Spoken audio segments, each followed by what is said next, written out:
384 millions de francs CFA, c'est le coût du projet Kaoral qui vient d'être lancé par l'ONG Femmes et Développement. Le projet Kaoral vise à prévenir l'extrémisme violent et le radicalisme. Les communes de Mopti, Sévar et Sio, Soufroulaye et Sokoura sont ces zones d'intervention. Autonomiser les consommateurs pour la transition vers les énergies propres. La thématique vient d'être abordée lors d'une conférence de débat initiée par les Redecoma. La rencontre se situe dans le cadre de la Journée mondiale des droits des consommateurs. Les efforts du gouvernement de la transition dans la lutte contre les violences basées sur les genres mis en lumière lors d'un panel de haut niveau à New York. La voix du Mali est portée par la ministre en charge de la promotion de la femme, Wadidje Founé Koulibaly. Nous sommes heureux de vous compter parmi nous. Bonsoir à vous, merci et bienvenue dans ce journal. D'abord, le Conseil des ministres s'est réuni en session ordinaire ce mercredi 15 mars 2023 dans sa salle de délibération au palais de Koulouba sous la présidence du colonel Assimi Goïta, président de la transition, chef de l'État. Après examen des points inscrits à l'ordre du jour, le Conseil a procédé à une nomination et entendu des communications. Le contenu de ce communiqué avec vous, Ibrahim Djambélé. Bonsoir. Bonsoir, Fousseni Tunkara, mesdames et messieurs. Bonsoir, et nous commençons justement par le chapitre des mesures individuelles. Le Conseil des ministres qui a donc procédé à une nomination. Le nom de l'intéressé est disponible sur le site web du secrétaire régional du gouvernement. Nous rappelons, c'est le www.scgg-mali.ml et dans le journal L'Essor. Au chapitre des communications, sur le rapport du ministre de l'Artisanat, de la Culture, de l'Industrie hôtelière et du tourisme, le Conseil des ministres a pris acte d'une communication écrite relative à l'organisation de la Biennale artistique et culturelle du Mali. La reprise de l'organisation de la Biennale artistique et culturelle est une recommandation forte des Assises nationales de la refondation de l'État, une volonté politique affichée de son Excellence, le colonel Assimi Goïta, président de la transition, chef de l'État. Elle s'inscrit également dans le cadre de la mise en œuvre de plans d'action du gouvernement, du cadre stratégique de la refondation de l'État et de l'accord pour la paix et la réconciliation issu du processus d'Alger. Le Mali est une nation des hommes d'honneur, le creuset d'une culture riche et diversifiée, conservant à la fois ses traditions, ses us et coutumes et ouvert à la culture universelle. Dès les premières années de son accession à la souveraineté nationale et internationale, notre pays a marqué sa volonté de promouvoir et de développer sa culture en vue de réaliser son unité nationale fondée sur le sentiment d'une identité commune. Cette volonté s'est traduite par la tenue de grandes manifestations culturelles, la création de formations artistiques nationales et la réalisation de grandes infrastructures culturelles favorisant la promotion de la diversité des expressions culturelles et de la jeunesse malienne fortement attachée aux valeurs de notre société. Ces manifestations culturelles au fil des ans ont pris plusieurs dénominations, de la Semaine nationale de la jeunesse, en passant par la Biennale artistique, culturelle et sportive, la Semaine nationale des arts et de la culture, pour prendre la dénomination des biennales artistiques et culturelles dont la dernière édition fut organisée à Sikasso en 2010. Après l'édition de Sikasso, la biennale est tombée dans une hibernation qui a entraîné un essiolement du sentiment d'identité commune, un délitement de la conscience nationale, un effritement des valeurs culturelles de solidarité, de tolérance, de cohésion sociale et du vivre ensemble, une diminution de l'élan de civisme, de patriotisme, de construction citoyenne et du don de soi. La Biennale artistique et culturelle est la plus grande manifestation artistique et culturelle organisée par l'État. Elle rassemble l'ensemble de la population malienne à travers les communes, les cercles et les régions, notamment la jeunesse qui vient communier autour du patriotisme commun. Elle est, de ce fait, un puissant levier d'interprétation et de brassage des populations, des cohésions sociales et de vivre ensemble, un espace de dialogue des cultures, mais aussi d'éclosion des talents. C'est dans cette dynamique que le gouvernement envisage d'organiser une édition de la Biennale artistique et culturelle du 6 au 16 juin 2023. La région de Mopti a été proposée pour accueillir cette édition 2023. Ce choix se justifie par le fait qu'au lendemain de la Biennale du cinquantenaire tenue à Sikasso en 2010, le témoin a été passé officiellement la région de Mopti pour accueillir la prochaine biennale. Cette édition mettra en compétition des troupes artistiques et culturelles des régions et du district de Bamako dans des disciplines comme l'ensemble instrumental traditionnel, le solo de chant, la pièce de théâtre, la musique d'orchestre, la danse traditionnelle, le chœur, le ballet à thème. Il y aura également des disciplines hors compétition comme le cinéma, les multimédias, les hommages aux femmes, les masques et marionnettes, les contes et les foires d'exposition commerciales et artisanales, les visites de sites, les actions de salubrité publique, les courses de pirogues et de chevaux et la cuisine des communautés. Elle se déroulera en 2 phases en raison du délai d'organisation. La phase régionale qui sera suivie de celle nationale où toutes les régions et le district de Bamako se retrouveront pour compétir. Le thème principal de cette édition 2023 est le Mali, une histoire commune, une seule nation et même destin. Des panels seront également organisés autour des thématiques comme la biennale artistique et culturelle, marqueur d'identité, catalyseur de l'unité nationale, de la paix et du vivre ensemble et facteur d'intégration socio-économique et culturelle. La culture, facteur de résilience, de paix et de cohésion sociale. La diversité culturelle est un atout pour le vivre ensemble et la consolidation de l'unité nationale. S'enrichir de nos différences pour bâtir une nation harmonieuse. La migration irrégulière est un danger pour la jeunesse. Une commission nationale d'organisation sera créée pour la mise en œuvre des activités de la biennale artistique et culturelle.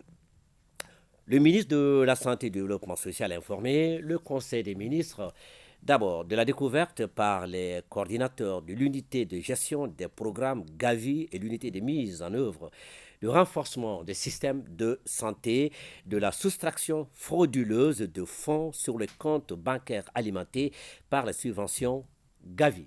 Le présumé auteur a été appréhendé avec 3 complices agents d'une banque de la place et mis à la disposition de la gendarmerie nationale. Le gouvernement s'engage à faire toute la lumière sur cette affaire et de sanctionner avec la dernière rigueur les agents dont la responsabilité serait établie. Le ministre de la Santé et du Développement social a également informé le Conseil des ministres de l'évolution de la maladie à coronavirus, marquée par une diminution du nombre de cas testés positifs par rapport à la semaine précédente. Le président de la transition, chef de l'État, a cependant appelé la population au respect strict des mesures de prévention et de lutte contre la maladie. Ce sera tout pour ce soir. Bonne suite de journal à vous, Fousseni Tounkara. Merci beaucoup, Ibrahim Djameli. On en parlait hier, la région de Bougouni est en phase d'être dotée d'un camp militaire. La première pierre a été posée hier par le ministre de la Défense et des anciens combattants, le colonel Sadio Kamara. Le camp est basé à Toula, à 8 km de la ville de Bougouni. La construction de cet outil de défense et de sécurité conforte la vision des autorités de la transition de renforcer la capacité opérationnelle des femmes. Les retours de Bougouni, Aridou Matina et Abdraman Douka Traoré. Ce jour 14 mars 2023 sera écrit en lettres d'or dans les annales de l'histoire de la nouvelle région de Bougouni. La cité du Bani Mounetier va disposer d'un camp militaire moderne et sécurisé et la pose de la première pierre de cet édifice militaire a mobilisé plus d'un à Bougouni et environnant. Fortement engagée pour l'épanouissement de la localité, l'Association pour le développement de la région de Bougouni voit enfin la matérialisation de l'une de ses préoccupations. Pour la DRB, l'ouverture des camps militaires à Bougouni est une œuvre particulièrement utile pour l'ensemble de la région sur le plan sécuritaire, mais aussi de façon générale sur le plan du développement. Nous avons organisé ici à Bougouni le forum sur la sécurité, la préoccupation exprimée lors de ce forum de juillet 2021, que cette préoccupation va de pair avec le souci constant du gouvernement de réhabiliter l'outil de défense. Basé à Toula, à 8 km de Bougouni, la construction de ce nouveau camp militaire obéit à la vision stratégique et opérationnelle des autorités de la transition à renforcer la protection du territoire national et apporter une riposte plus adéquate aux menaces multidimensionnelles.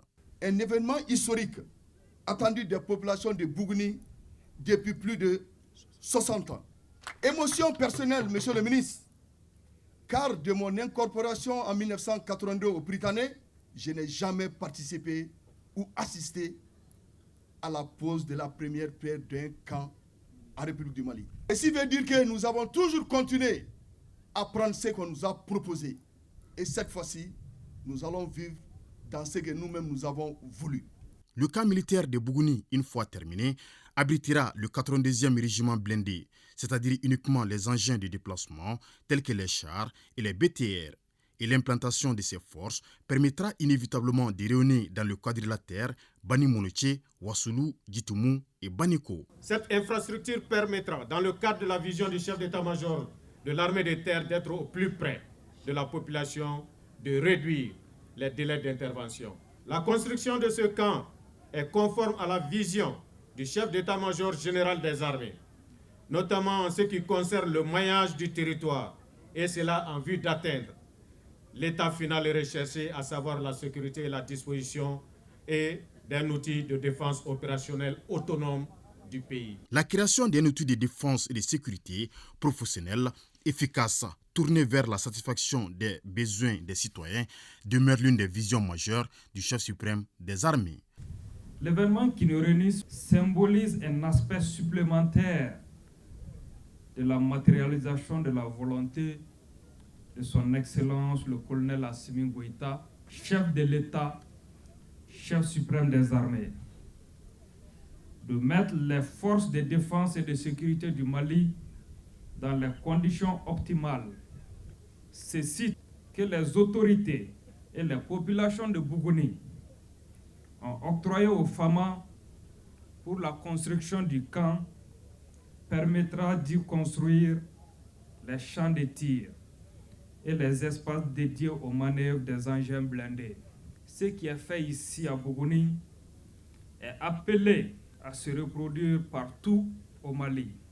La réalisation de la carte militaire élaborée par l'état-major général des armées, en constante évolution pour s'adapter au mieux aux réalités et au contexte sécuritaire, nécessitera la construction de nombreux autres camps pour accueillir de nombreuses unités dédiées à la défense opérationnelle du territoire et à la protection des Maliens. L'ambitieux projet, bâti sur une superficie de 747 hectares, dont 70 hectares seront pour le moment exploités, verra la construction de plusieurs infrastructures. Au cours de la cérémonie, des remerciements de plusieurs couches de la région ont été formulés à l'endroit des autorités de la transition.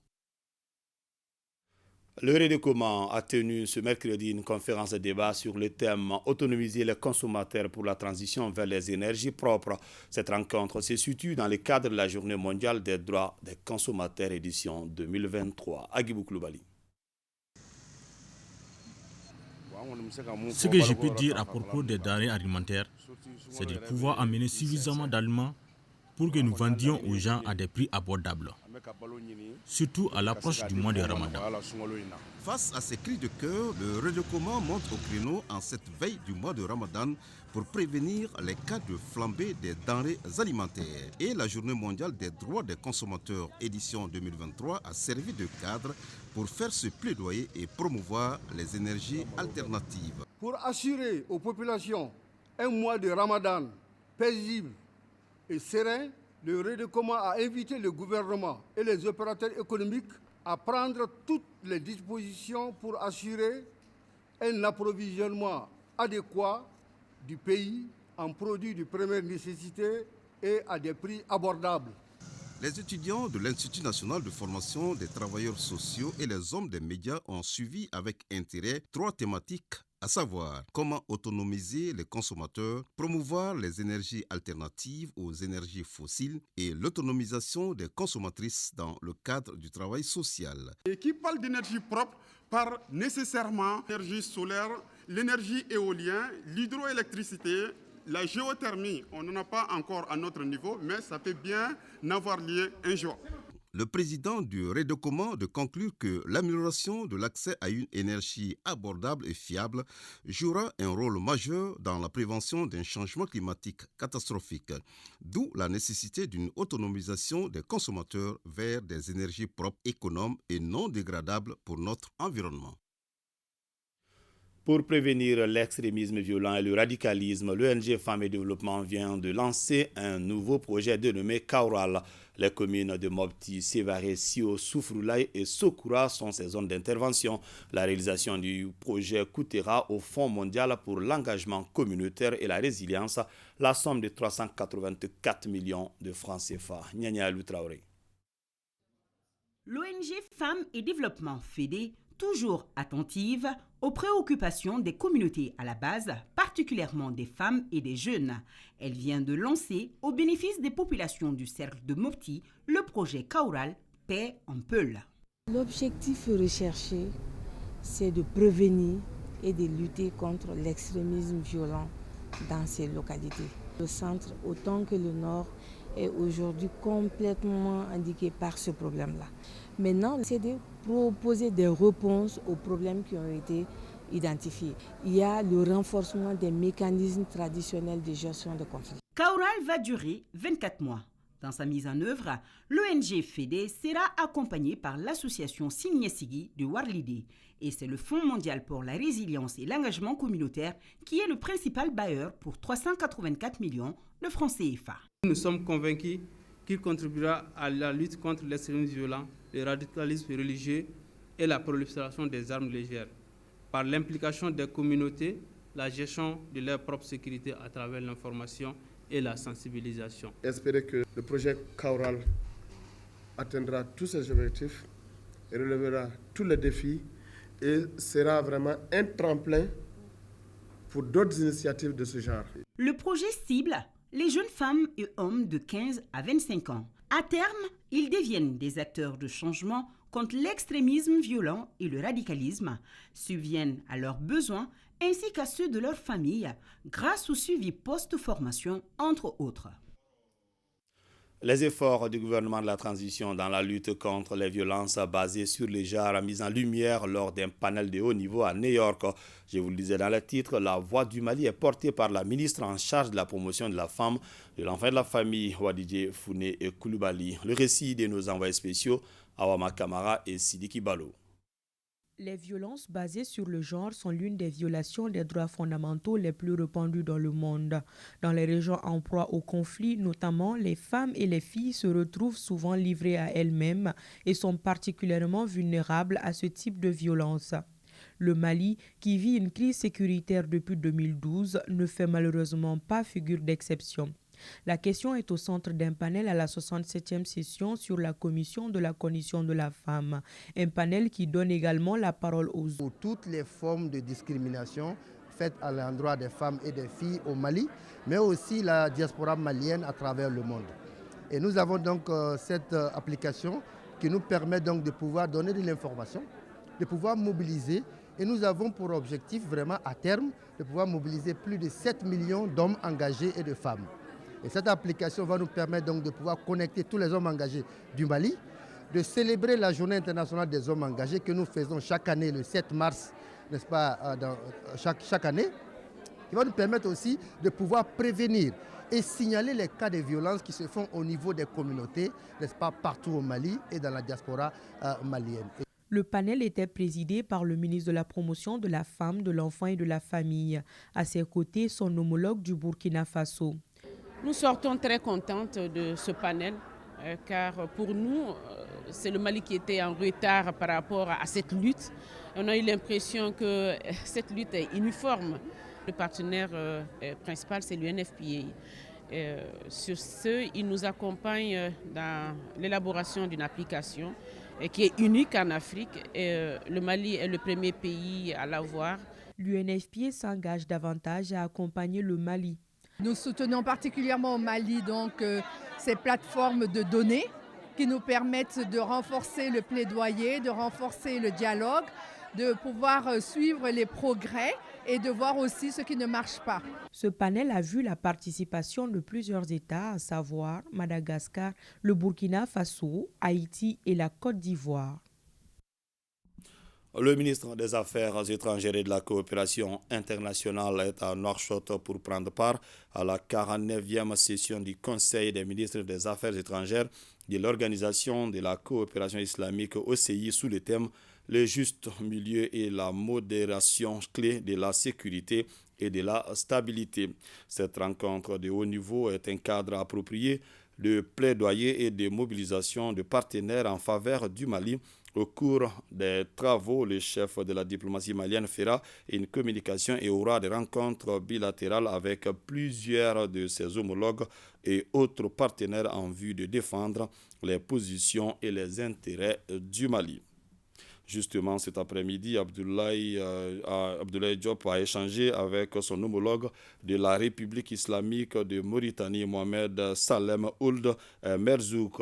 Les deux personnalités ont évoqué notamment les perspectives du renforcement de l'axe Bamako-Nouakchott avec un accent particulier sur la coopération politique, socio-économique et sécuritaire.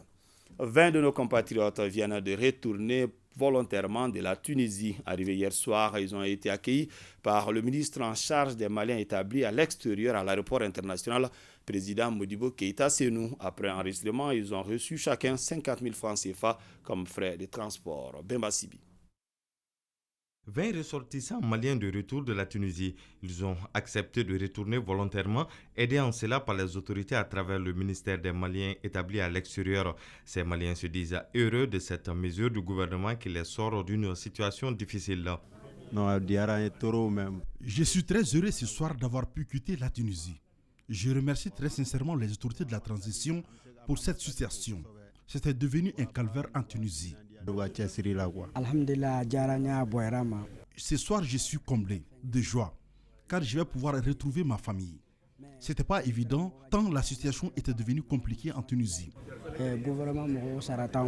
Ces jeunes Maliens, à leur arrivée, ont été enregistrés et ont reçu chacun 50 000 francs CFA comme frais de transport. Ce vol de rapatriement est le deuxième organisé par le département en charge des Maliens établis à l'extérieur depuis le début de la crise des migrants en Tunisie. Le président de la transition était très clair. Chaque fois qu'un Malien a des problèmes à l'extérieur, il faudrait que le ministère en charge des Maliens de l'extérieur se mette à pied d'œuvre pour les ramener, l'assister, les protéger, les sécuriser et l'aider à réinsérer aux besoins avec les partenaires que je salue ici. Donc je voudrais vous dire aussi que nous avons une petite peine parce que sur 46 prévus, il n'y a que 21 qui sont arrivés. Et ils ne nous ont pas informés à temps. On avait déjà payé les billets. Donc aujourd'hui, si l'État du Mali a perdu 25 billets, on n'oblige personne à revenir. Déjà, on nous informe que la situation a un peu changé en Tunisie. Mais donc, nous restons toujours sur nos gardes parce que notre objectif, c'est de protéger les Maliens. Pour cela, le ministre informe les Maliens qui sont restés en Tunisie que des dispositions sont prises à l'ambassade pour les assister et faciliter leur retour au pays. Pour rappel, le retour reste volontaire. Avec ces 20 Maliens de retour, c'est un total de 145 Maliens qui ont été rapatriés de la Tunisie. Le Premier ministre, Dr Choguel Kokala Maïga, chef du gouvernement, a accordé une audience aux membres du bureau de l'AMA SNJ avec ses militaires de réserve. Il a été question d'engagement au service du pays. C'est d'ailleurs pour cela que les anciens du SNJ ont démarché l'appui du gouvernement et leur pleine implication dans tous les sentiers de l'État. Les détails avec Alousédine Touré. En recevant ses camarades du SNJ, le chef du gouvernement a exprimé les félicitations du gouvernement pour leur participation de qualité aux différentes manifestations d'envergure nationale. Aussi, le Premier ministre leur a demandé de s'engager davantage dans toutes les activités nationales et notamment le processus de refondation en cours. Vous êtes une sorte de transit. Vous êtes tous dans la vie civile, mais il est dit que si c'est nécessaire, l'État vous fait appel. En tout cas, pour le protéger. Les autres civils, les autres citoyens n'ont pas ça écrit chez eux. Or, chez vous, c'est écrit. Donc, tous les Maliens, en même temps qu'ils regardent les forces armées de sécurité, ils vous regardent. Ils comptent sur vous. Et nous aussi, nous comptons sur vous, sur votre détermination, sur votre exemplarité, sur votre engagement pour notre pays. Parce que la ressource la plus importante qu'il y a dans un pays, c'est les ressources humaines. Les anciens du SNJ ont pour leur part exprimé leur volonté de participer à tous les chantiers qui concernent le pays. Mais cela implique une assistance constante de l'État à leur fêtière. Notre premier axe, c'était d'abord la construction du siège. La SNJ a été créée en 1988, donc ça fait plus de 30 ans qui n'ont pas de siège. C'est dommage de le dire. Nous sommes logés dans une seule chambre dans la grande cour. Il y a aussi l'élaboration et la mise en œuvre du statut des réservistes. Le Premier ministre a dit prendre bonne note des besoins exprimés et a assuré ses interlocuteurs de faire tout ce qui est possible pour aider et impliquer davantage les membres de l'AMA-SNJ. Toutes les questions vont être regardées à la loupe, ce qui peut être fait. S'il faut s'adresser à un ministre pour en discuter, parce que souvent, il faut une coordination. Et aujourd'hui, les réformes que nous sommes en train de faire, l'un des objectifs que les assises nationales ont donné, c'est de veiller, de faire tout ce que nous pouvons. Nous avons un nouveau projet de constitution qui est en discussion. Le président est en train de chercher un large consensus là-dessus. Il est dans les débats. Ça relève de son initiative. Lorsqu'il aura fini et qu'il nous l'aura présenté, il serait bon que nous nous donnons la main pour que ce qui relève de votre organisation soit irréversible dans notre pays. L'entrevue s'est achevée par une remise du document retraçant les activités menées et celles à venir. Les cadres des ministères de l'Éducation nationale des pays du Sahel se concertent ici à Bamako.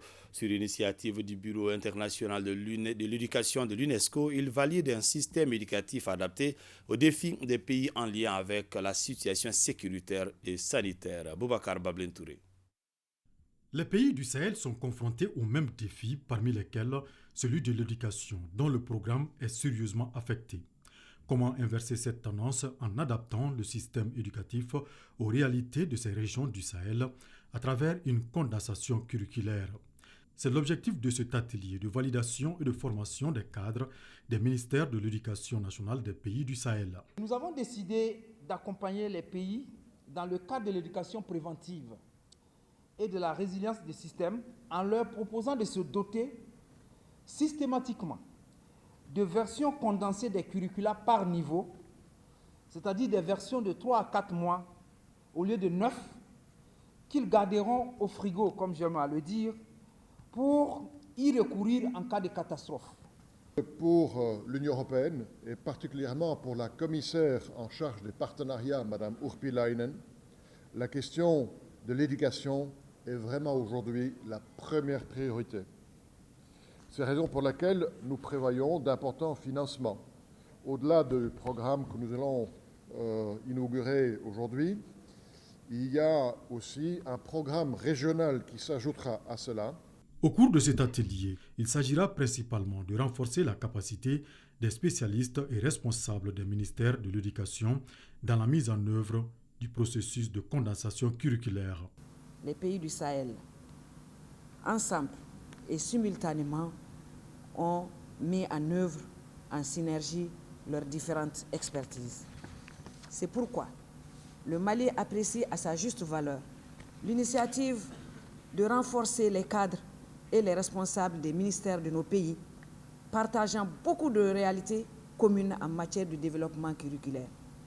Cet atelier regroupe les participants venus des régions du Sahel et durera 3 jours.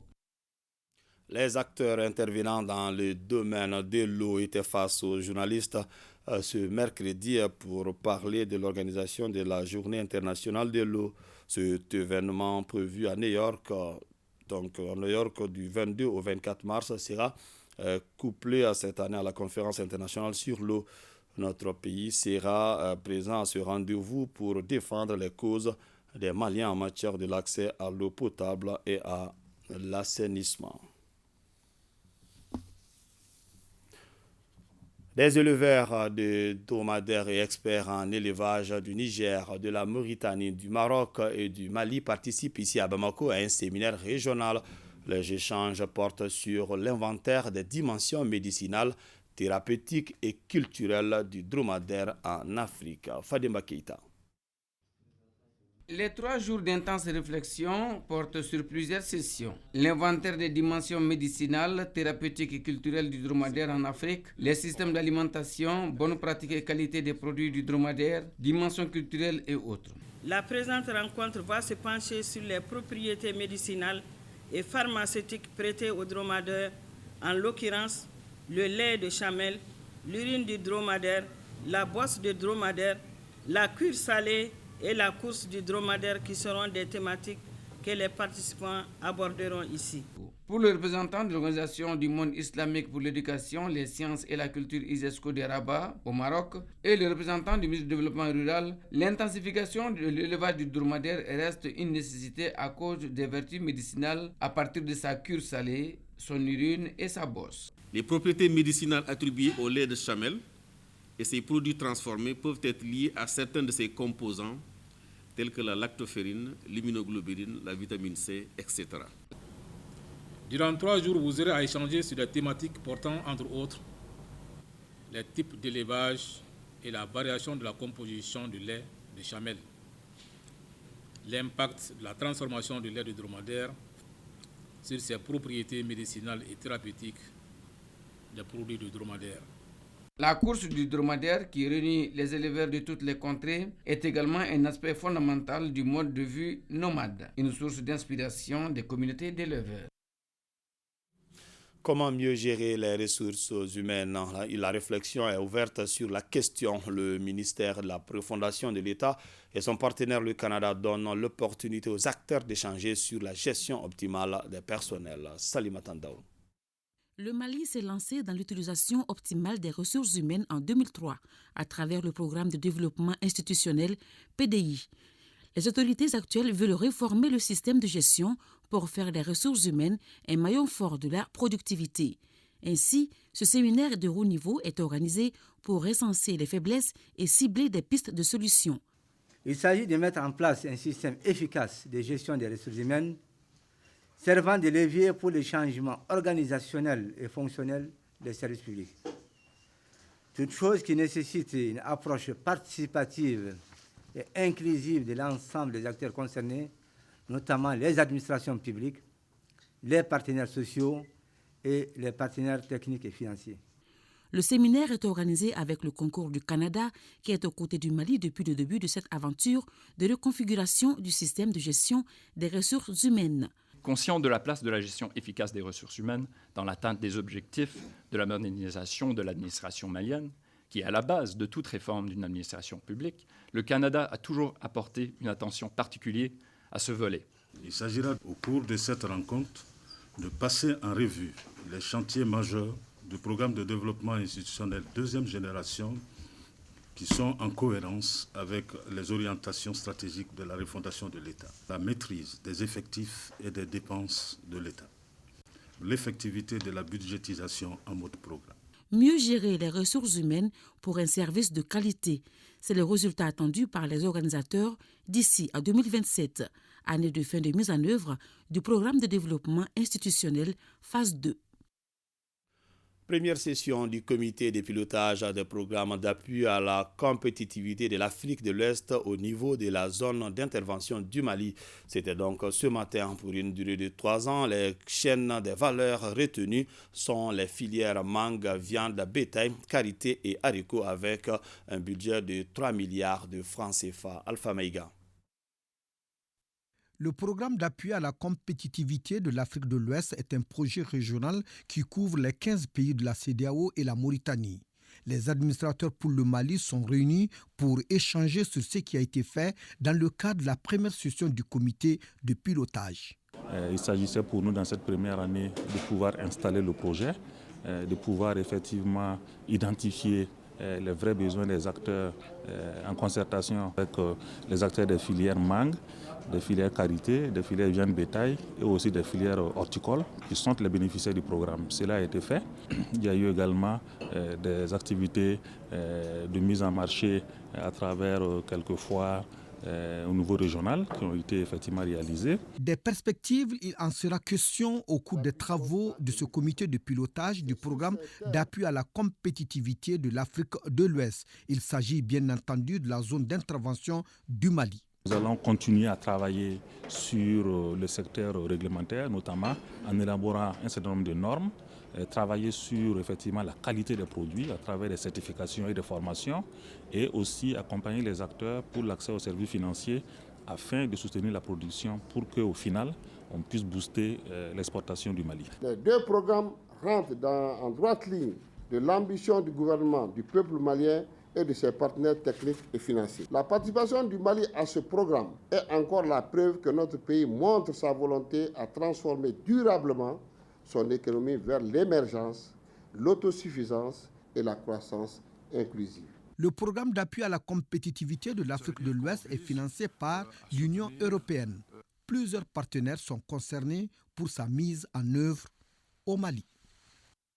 Le programme de développement durable du delta intérieur du Niger, phase 2, va relancer l'ensemble de ses activités de développement au cours de cette année 2023. Le partenaire financier, l'ambassade du Royaume de Suède, décide d'accompagner le programme. Donc, ces informations ont été données à l'ouverture de la 7e session du comité de pilotage du projet Batraoré.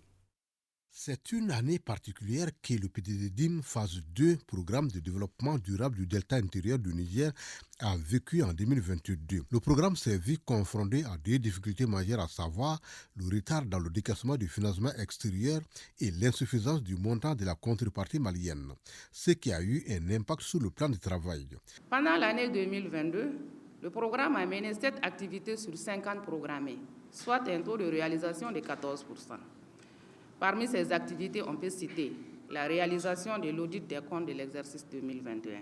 L'organisation le 8 février 2023 à Mopti des échanges avec les bénéficiaires et les collectivités dans le cadre de la mission au Mali du 6 au 9 février 2023 du chef de département Afrique de l'Agence suédoise de coopération au développement international ASDI Stockholm. C'est une nouvelle phase qui s'ouvre pour le PDDDIM phase 2 car le partenaire financier, l'ambassade du Royaume de Suède, décide d'accompagner le plan de travail de 2023.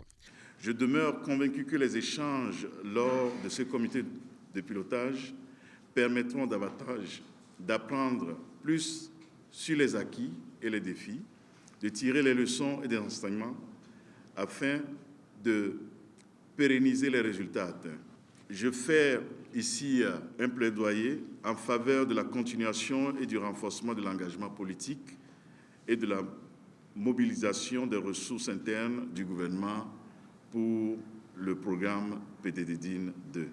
Le programme de développement durable dans le delta du Niger phase 2 vise à réduire la pression de l'homme sur les ressources naturelles dans les régions de Ségou, Mopti et Tombouctou.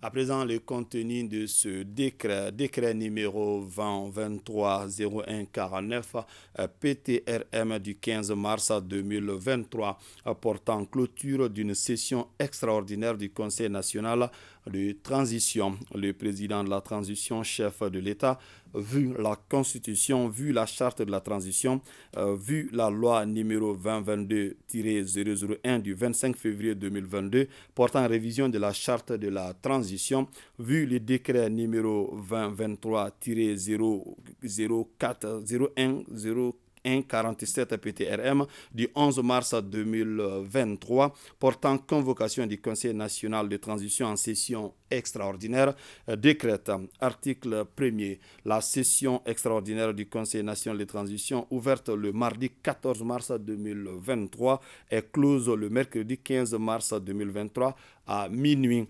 Article 2, le présent décret sera enregistré et publié au journal officiel fait à Bamako le 15 mars 2023, signé le président de la transition, chef de l'État, le colonel Assimi Goïta. Plus de 2 milliards et demi de francs CFA, c'est le budget prévisionnel 2023 de l'Officerie Ségou. Ce budget a été présenté aux administrateurs le lundi lors de la 31e session du conseil d'administration de la structure. Honoré Tchenou. Pour cette 31e session du conseil d'administration de l'Officerie Ségou, les administrateurs examinent entre autres documents le procès verbal de la dernière session, le rapport de performance 2022 et 2023. Il ressort donc des documents que pour la campagne agricole 2022, les attentes ont été peu comblées. La campagne agricole 2022, qui vient de s'achever, a démarré dans des conditions socio-économiques peu favorables, ayant entraîné une situation alimentaire difficile des populations et un approvisionnement irrégulier des marchés en céréales à des prix instables et élevés. En dépit de ces difficultés, avec le projet annuel de performance apprécié par les administrateurs, l'espoir est permis. En perspective, la production attendue au terme de la campagne agricole 2023-2024 est de 203 532 tonnes, toutes céréales confondues. L'atteinte de cet objectif dépend des meilleures conditions pluviométriques, hydrologiques, sécuritaires et phytosanitaires. Ainsi, le budget prévisionnel 2023 de l'officerie Ségou s'élève à 2 656 704 002 francs CFA avec une diminution de 18,56%. Une diminution qui s'explique par la fin annoncée du PEDIR PD2 en avril 2023 et aussi la clôture du PADER S1. Après l'attaque du commissariat de police du 2e arrondissement de Ségou dans la nuit du mardi au mercredi, le gouverneur de la 4e région s'est rendu sur le site. Il a apporté le soutien des autorités aux policiers et les invités à plus de vigilance. Des dégâts matériels ont été enregistrés, mais pas de pertes en vie humaine grâce à la bravoure des femmes. Foussini Samaki. Suite à l'attaque du commissariat de police du 2e arrondissement de Ségou dans la nuit du mardi vers 21h30, le gouverneur de Ségou, accompagné par les responsables militaires de la 4e région, s'est rendu sur le site. Le 2e arrondissement a enregistré 3 véhicules endommagés, une moto calcinée, des murs perforés par balles et autres dégâts matériels. Les assaillants ont été repoussés grâce à la promptitude des FAMA. Le commissariat de police du 2e arrondissement de Ségou a été attaqué par des hommes lourdement armés à bord de deux véhicules pick-up de couleur blanche munis chacun d'un PKM. Donc ils ont commencé à faire des tirs nourris. Les éléments ont vigoureusement riposté. Les premiers renforts arrivés sur le terrain avec le commandant de zone, le commandant de de la gendarmerie, le commandant du groupement de la garde et moi-même. Donc rapidement, des équipes ont été constituées et ils ont été poursuivis. Et à l'issue de cette poursuite-là, il y a un suspect qui a été interpellé. Le bilan fait état de 3 blessés légers, pas par balle. Je tiens d'abord, au nom des plus hautes autorités de notre pays, à remercier et féliciter l'ensemble des forces pour la promptitude, la bravoure et le professionnalisme avec lesquels ils ont pu mettre en déroute les assaillants. Assaillants parmi lesquels un a pu être arrêté et mis à la disposition, n'est-ce pas, des FAMA. Je lance un appel aux forces pour plus de vigilance. Le gouverneur de Ségou a par ailleurs invité les populations à plus de collaboration avec les FAMA pour barrer la route aux forces du mal. Fin du premier forum pour le développement de la région de Dioïla. Les participants souhaitent le désenclavement du Baninko et la mise en place d'un vaste projet agricole. Moïse Traoré. Le parcours historique du Baninko est marqué par des investissements humains et patriotiques. Au premier forum pour le progrès de la région, le président de la coordination des associations des ressortissants et sympathisants de la région de Dioïla, Karsid, a rappelé les contributions de la population au développement local. À titre d'exemple, le professeur Solikone cite la construction du lycée Doolé Mariko, du bloc opératoire et du premier pont de Dioïla. La région de Dioïla a beaucoup de défis à relever ou en tout cas à faire face à beaucoup de contraintes. L'enclavement de la région, le déficit en infrastructures de communication, la dégradation progressive des ressources naturelles. Parmi les recommandations du premier forum pour le développement de Dioïla du 11 au 12 mars 2023, on peut rappeler le désenclavement de la région et l'élaboration d'un projet agricole prenant en compte l'élevage, la forêt et la pêche. Comment avoir ce capital humain indispensable? Parce que vous pouvez avoir le sous-sol riche, vous pouvez avoir les terres arables, mais si vous n'avez pas les bonnes personnes pour mettre ces richesses, ces terres en valeur, ça ne servira pas à la région, ça servira à d'autres personnes qui viendront exploiter aussi ailleurs. Les défis qui nous attendent sont à notre portée. Si nous restons unis et faisons preuve de dépassement, aucun sacrifice n'est de trop pour nous s'il s'agit du développement de la région en particulier et du Mali en général. Parmi les actions de la CARCID, on peut noter une campagne de petite chirurgie avec consultation gratuite et des gestes de solidarité avec les sinistrés à la suite d'inondations et autres calamités. À cela s'ajoute le soutien aux activités sportives dans toute la région. L'inauguration à Kaya d'une université et d'un CSCOM, l'université en question située à Kaindi, est financée par l'Affaire mondiale Canada à plus de 140 millions de francs CFA. Benoro Fofana. Inauguration ce mercredi 8 mars 2023 au quartier Bagaforo de Kaindi, le centre de santé communautaire universitaire bâti sur l'ancien site du CSCOM. Le CSCOM universitaire comprend une maternité flambant neuve R+1 avec toutes les commodités, un bloc de pharmacie, un hangar de vaccination, un loge gardien, une garderie d'enfants pour le personnel soignant, des toilettes et les autres services du CSCOM ont été réhabilités. Les CSCOM universitaires viennent à point nommé pour consolider et promouvoir le système de santé. Les CSCOM universitaires demeurent l'instrument d'une révolution socio-sanitaire et les résultats sont aujourd'hui tangibles. Le CSCOM universitaire est financé par le Canada et réalisé par le projet communauté locale d'enseignement pour des femmes et filles en santé. Le CSCOM a été construit avec un budget de 140 millions 70 francs CFA. Ça ne contient pas le matériel médical qu'on va investir, on va mettre le maximum qu'on pourra.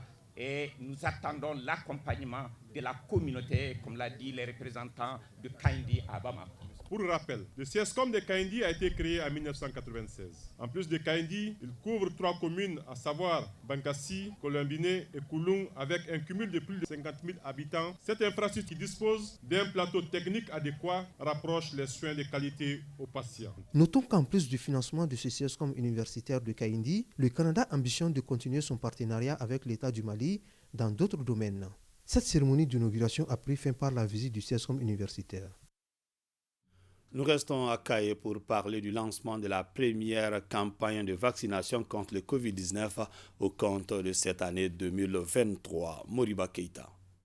Le lancement de la première campagne de vaccination contre la Covid-19 a été effectif ce lundi à Kaye au CSCOM de Lafiabou. Cette campagne, première édition 2023, se tiendra du 6 au 15 mars et jour suivant pour les ratissages. Elle visera à réduire la morbidité et la mortalité attribuées à la COVID-19 et sera soutenue par les activités de communication et de mobilisation sociale pendant toute sa durée. Il nous revient, acteurs de la santé, de vacciner au moins 70% des personnes âgées de 12 ans et plus dans la limite des stocks d'antigènes disponibles. Prendre en charge tous les cas de MAPI qui seront notifiés. Incinérer tous les déchets issus de la vaccination. Sensibiliser la population pour juguler les rumeurs. Nous organisons des campagnes pour pouvoir réellement vacciner les gens pour que nous puissions éviter vraiment les cas graves. Donc c'est des raisons qui font que réellement on a programmé à peu près pour l'année 2023 cette campagne. Donc pour pouvoir vraiment vacciner le maximum vraiment des cibles. Dans son discours, le représentant du gouverneur a salué les acteurs de la santé pour l'importance qu'ils accordent aux problèmes de santé. 10 jours durant, vaccinateurs et mobilisateurs de proximité et 101 superviseurs seront mobilisés dans la région pour la vaccination d'1 857 804 personnes éligibles. Durant ce premier passage de vaccination contre la COVID-19, les stratégies adoptées sont entre autres les stratégies fixes, avancées, le porte-à-porte, les vaccinodromes au niveau des marchés, autogares, de l'aéroport d'Agdak, des lycées et des écoles de santé. Point Covid du jour, les services de santé ont enregistré un nouveau cas positif sur 217 tests réalisés, 9 patients guéris et 0 décès. À ce jour, 16 patients sont sous traitement. Je vous le disais tout à l'heure, les acteurs intervenant dans le domaine de l'eau étaient face aux journalistes ce mercredi pour parler de l'organisation de la Journée internationale de l'eau. Cet événement prévu à New York du 22 au 24 mars sera couplé cette année à la conférence internationale sur l'eau. Notre pays sera présent à ce rendez-vous pour défendre les causes des Maliens en matière de l'accès à l'eau potable et à l'assainissement. Koumba Sissé. Cette année, la Journée mondiale de l'eau est célébrée sous le thème « Accélérer le changement pour résoudre la crise de l'eau et de l'assainissement ». Elle sera couplée à la conférence des Nations Unies sur l'eau à New York, devant se tenir du 22 au 24 de ce mois. En prélude à ces deux activités, la Direction nationale de l'hydraulique a rencontré les journalistes pour partager cette information. L'occasion a été saisie pour faire le point des progrès enregistrés au Mali en matière d'accès à l'eau potable. Le président de la transition, son Excellence, le colonel Assimi Goïta, celui qui a pris cette décision patriotique d'allouer les 2 tiers de son fonds de souveraineté aux services sociaux de base. Nous avons vu en une année que cette décision a permis de donner de l'eau à des milliers de populations maliennes. Et l'autre changement que nous avons entamé depuis 2015, 2017 et en 2018, le Mali a été désigné comme pays pionnier pour mettre en œuvre les mécanismes de redevabilité mutuelle de SWA, qui est un partenariat mondial pour l'eau et l'assainissement. Et grâce aux efforts du Mali et c'est grâce aux engagements du Mali. Et là, ce mécanisme a permis de prendre des engagements conjoints par l'ensemble des acteurs. Les journalistes ont posé plusieurs questions relatives à l'accessibilité de l'eau potable et à l'assainissement. Après avoir donné des réponses à ces questions, le directeur de l'hydraulique a signalé que notre pays a besoin plus de financement pour relever les défis. Nous avons des programmes, nous avons l'expertise et aujourd'hui c'est de mobiliser des financements et réaliser des infrastructures. Et non seulement des infrastructures d'alimentation non potable, des infrastructures aussi pour la gestion durable des ressources en eau. Au dire des responsables de l'hydraulique, environ 6 millions de Maliens n'ont toujours pas accès à l'eau potable. Et cette conférence internationale sur l'eau à New York doit être l'occasion pour nos dirigeants de mieux défendre la cause des Maliens. Incendie du complexe hôtelier Cora, c'était le lundi dans l'après-midi. Pas de pertes en vie humaine, mais le dégât matériel est énorme. Pour l'instant, sur les 50 employés, 30 sont en arrêt de travail. Le ministre en charge de l'industrie hôtelière et du tourisme est allé sur les lieux pour faire le constat. Alpha Meiga. 2 blessés graves, mais aucune perte en vie humaine, un dégât matériel. C'est le bilan encore provisoire de l'incendie de l'espace de loisirs Cora à Badlabougou. L'incendie est survenu ce lundi dans l'après-midi. Hier, nous avons vu une flamme déclenchée au niveau du Cora. Donc, comme nous sommes des voisins, en tant que des bons voisins, nous avons aussi essayé d'apporter notre aide pour pouvoir les aider à sauvegarder les articles qui étaient à l'intérieur. Une partie du bâtiment est partie en feu et il y a aussi 2 personnels gravement blessés à l'état critique. Ensuite, l'ensemble du stock du fonctionnement interne, tout est parti en feu. Et les matériaux y compris. Donc l'évaluation, c'est en cours avec les experts. On ignore encore les causes de l'incendie, cependant une enquête est ouverte. En attendant, le ministre en charge de l'industrie hôtelière et du tourisme a visité les lieux. En face, un spectacle désolant. C'est un moment très éprouvant, dur. Je suis sûr, pour le promoteur M. Diarra. Et surtout en ces périodes particulièrement difficiles pour le secteur de l'hôtellerie. Et fort malheureusement, c'est la deuxième fois qu'en moins d'1 an, un tel sinistre frappe cet opérateur économique. Je voudrais, en cette circonstance douloureuse, lui témoigner toute la compassion et la solidarité du gouvernement, celle du président de la transition, chef de l'État. L'occasion pour moi de féliciter vivement et très vigoureusement monsieur le directeur régional de la protection civile et ses hommes pour leur agilité et surtout le professionnalisme avec lequel ils sont intervenus.